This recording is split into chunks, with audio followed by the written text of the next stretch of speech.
Hi, this is John Rosenhead, the Jerusalem psychotherapist. This week's Torah and Psychology post is going to reflect on the time that we're in at the moment. It's going to look at the combination of Simchat Torah and Parshas Bereishit, of finishing the Torah with the Zois Bracha and moving on to Parshas Bereishit. And what is the message that we can take out from this? Because we're in a very difficult time, and especially now that we have celebrated Simchat Torah, that we have returned to the date where the atrocities of this war, where the trauma of this war began. And we find ourselves reflecting and trying to understand, how can we celebrate Simchat Torah? What is the significance of this year that we have passed and returning to the day to commemorate the atrocities that Hamas performed a year ago? What does it mean to be at a date which is 1 year further on? Have we moved on a little bit more? Have we moved on? Is the situation any different? How are we coping with the current terror and trauma that we are still living in? Is it possible to actually celebrate Simchat Torah in this current situation with all these questions and dilemmas? And I'd like to focus on what is the message, perhaps, from Simchat Torah and Parshas Bereishit that can reflect these internal dilemmas and these internal uncertainties that we are feeling at the moment. Because with Zois Bracha, with Simchat Torah, we read Zois Bracha and we move on to Parshas Bereishit.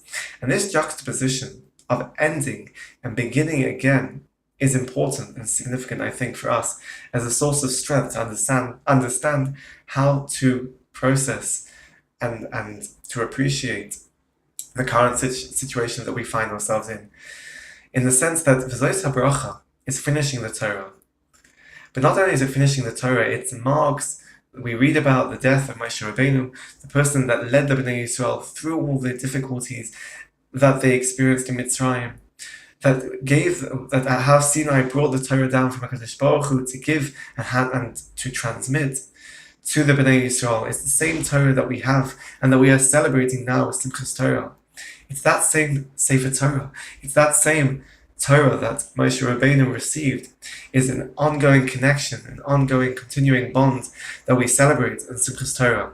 And therefore, even though Moshe Rabbeinu passed away, even though the Torah has finished its cycle, we have completed the reading of the Torah, we then move on significantly. We move on immediately to Parshas Bereishit. The juxtaposition is significant, that we move on to reading about the birth of the world, creation, of renewal, of starting afresh.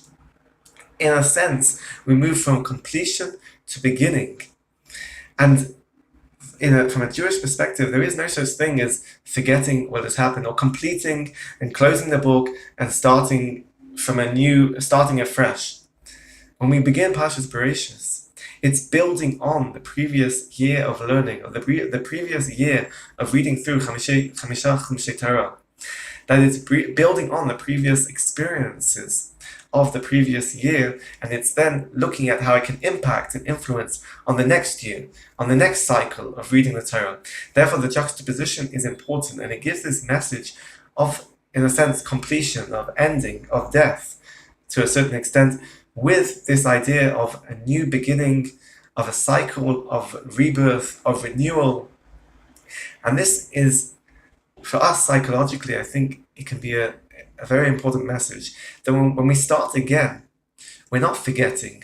We're now beginning another cycle. It's another year on. We're still living within the trauma, obviously, of the war. The war is ongoing, and we can't forget the previous year. We can't forget the people who were killed in the atrocities that Hamas carried out on Simchat Torah. We can't forget the sacrifice that has been carried out by the soldiers, the ones that have fallen, the fallen soldiers over the past year, and the people who are still in captivity, and the soldiers that are still fighting going into this new year.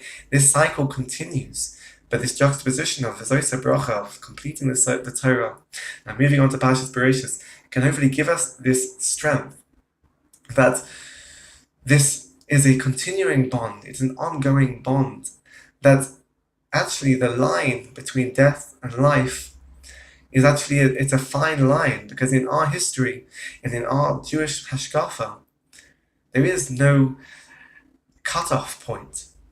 The history of Adam and Chava, the creation of the world, it's a history that we are still living in. Hashem continues constantly to recreate or maintain the existence of the world at every moment. The Adam and Chava and the history of Gan Eden and the creation of the world, of Shabbos, it's something that we can completely understand and engage with on a day-to-day and weekly basis. And we continue to learn the Torah. And therefore, the juxtaposition of Simchas Torah and Parshas Bereishit is this message of a continuing bond, and certainly from a psychological perspective, the research that looks at bereavement and understanding loss and grief talks about this important component of a continuing bond, that death does not end a relationship, that when a person passes away, there is an ongoing relationship, a relationship that transcends the physical presence of the person in this life, but rather there is an emotional connection, a psychological connection, a spiritual connection that enables this continuing bond. And that is what we are experiencing now in Simchas Torah. That is what can give us the strength and the clarity to understand how to celebrate Simchas Torah and move on to Parshas Bereishit. There is always a continuing bond with the Torah that Moshe Rabbeinu gave us at Har Sinai. There is always a continuing bond with our history of the Brias HaOlam of Adam and Chava. This is a continuing bond that continues to be relevant to this very day. And this is highlighted and even clarified through Simchas Torah and Parshas Bereishit that we are experiencing at this current time, more than ever perhaps, because of the current war that we are experiencing. And hopefully that can give us strength in the new year as we go forward and learning now Parshas Bereishit and the Parshas that are coming in the coming year of learning and Torah and a continuing connection and bond with the Kodesh Baruch Hu, with Am Yisrael, as Achdus, with each other, and with our Jewish history that we are continuing to live and to reveal every day from now and in the coming year. Have a great Shabbos, Chag Sameach, and keep well.